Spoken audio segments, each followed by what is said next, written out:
1760 রায়গুণাকার ভারতচন্দ্রের মৃত্যু এবং আধুনিক যুগের সূচনা।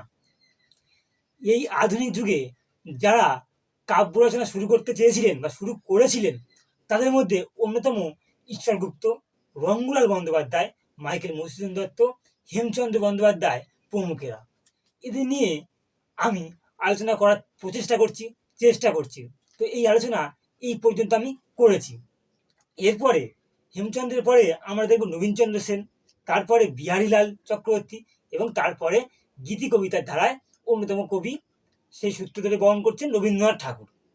রবীন্দ্রনাথের পরেই আধুনিক যেসব কবি রয়েছে তাদের নিয়েও আলোচনা করার চেষ্টা করব।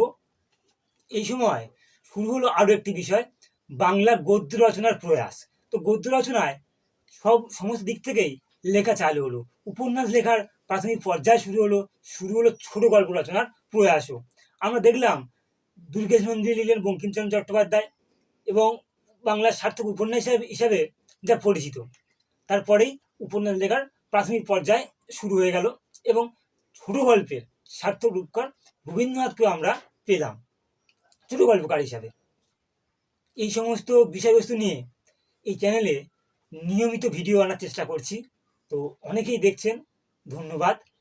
এবং যারা দেখছেন তাদের কাছে অনুরোধ সাবস্ক্রাইব করবেন এবং ফেসবুক থেকে দেখলে অবশ্যই ফলো করবেন।